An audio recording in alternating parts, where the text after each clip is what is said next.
Método, com Carlos Andreasa.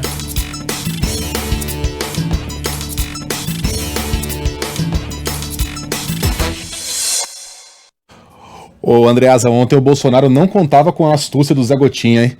O Zé Gotinha estava muito bem preparado, conhece os procedimentos de distanciamento social e recusou o aperto... Ah lá.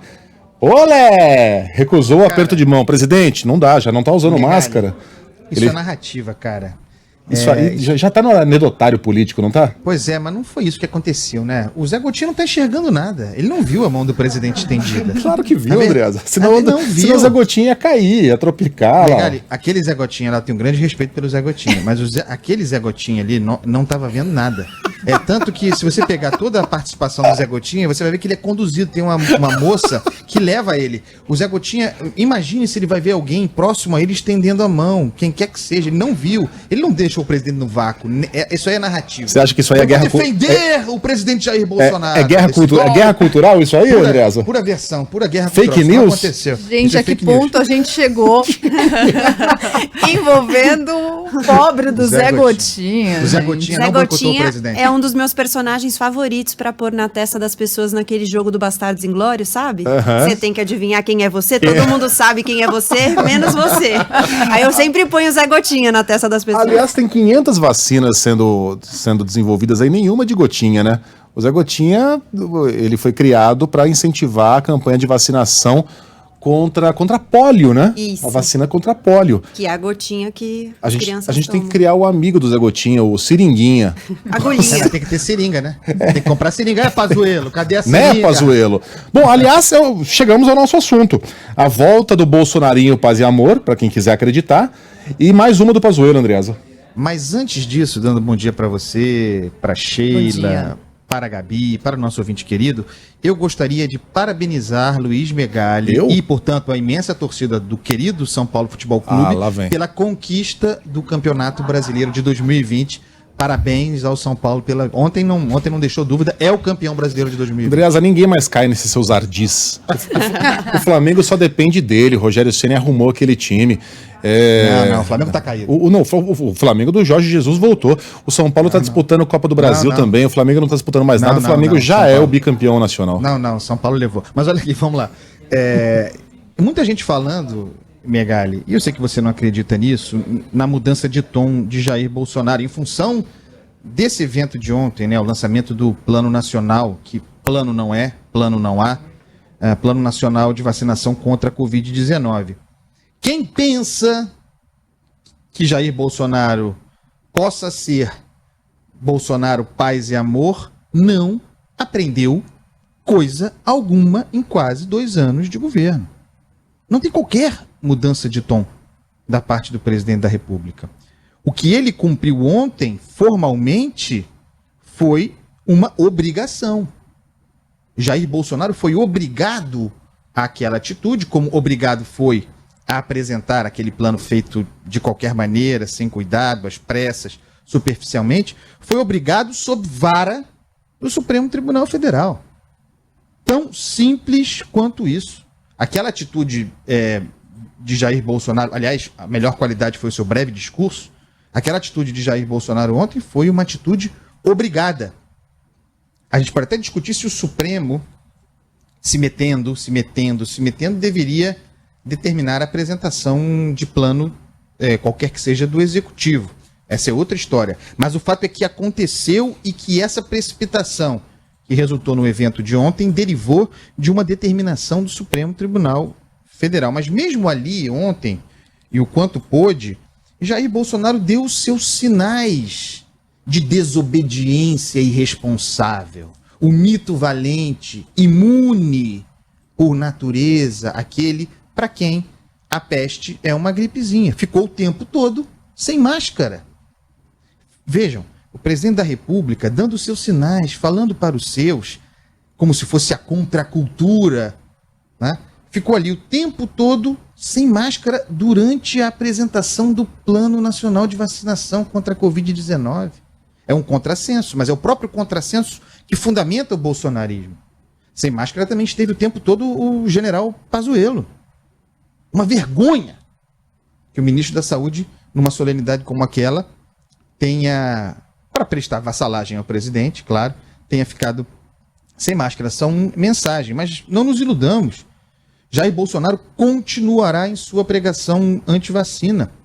A liderança que ele representa, o tipo de liderança reacionária, destruidora mesmo que Jair Bolsonaro representa, depende da geração permanente de desconfianças, claro, de conflitos, forja de inimigos, forja artificial de inimigos, por exemplo, ao ponto de, durante muito tempo, termos uma vacina como inimiga. Uma vacina como inimiga. A lógica bolsonarista depende desse tipo de coisa, depende de difundir descrenças, depende de plantar e multiplicar teorias da conspiração. Isso é o bolsonarismo. E o presidente continuará fazendo isso. Veja que vocês estavam falando aí sobre o Zé Gotinha, a vacina contra pólio. A nossa cultura vacinal, ou melhor, o nosso pacto social que sustenta essa sólida e extraordinária cultura vacinal democrática que alcança o país inteiro, isso é um dos, chamemos assim, sustentáculos orgânicos, práticos, concretos da República entre nós. Essa teia de confiança que costura o país é, portanto, empecilho ao modelo, chamemos assim, autocrático bolsonarista. É preciso minar essa rede. É preciso desconfiar. É preciso difundir o medo. É preciso que o presidente da República, como fez nessa semana, véspera do anúncio desse plano, ele já sabia que esse evento aconteceria, mesmo assim disse que não se vacinará.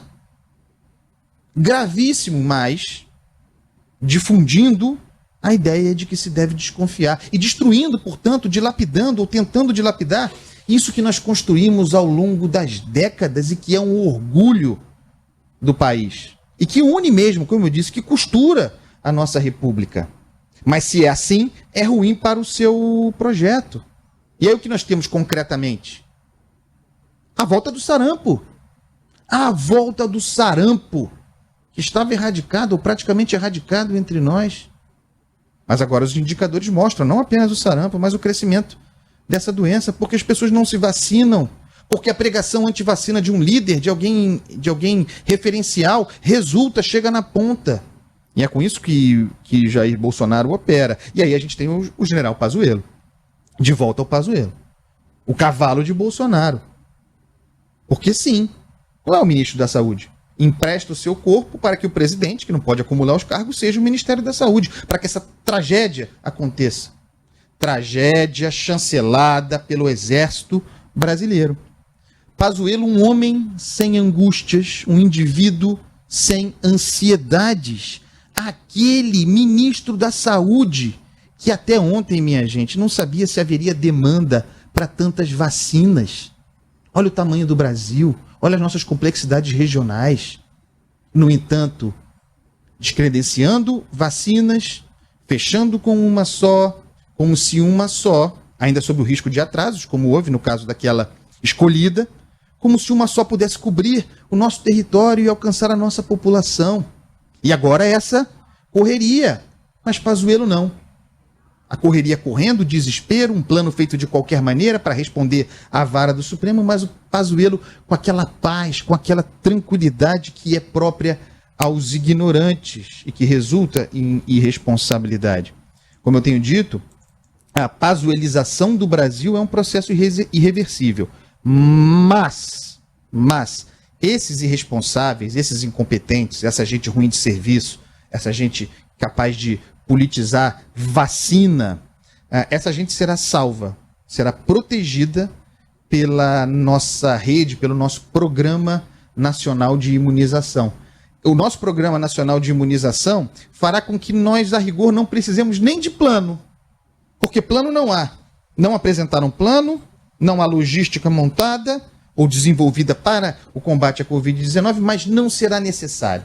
Porque aquilo que nós construímos como república, aquilo que faz com que, como eu já disse aqui, Carlos Andreasa no Leblon seja vacinado tanto quanto alguém numa comunidade ribeirinha, igualmente, sem diferença, sem distinção, democraticamente, isso que nós construímos ao longo de todas as décadas, se imporá, pelo menos agora, não sei no futuro, não sei até quando, mas pelo menos agora se imporá dessa vez para que a nossa população seja imunizada, pessoal. Perfeito, estamos nas mãos de Zé Gotinha. Ô, Andreasa, eu observando aqui atentamente o vídeo, eu tenho a impressão que você tem razão, viu? Porque na hora que o Bolsonaro se aproxima do Zé Gotinha, ó lá, tá vendo uma mãozinha? Aqui à esquerda do Zé Gotinha, isso. Pode voltar, Thiago. Tem alguém que vai lá e sussurra no ouvido dele, vai Zé Gotinha, cumprimenta o presidente. E conduzindo, né? E Isso, conduzindo. Conduzindo o Zé Gotinha.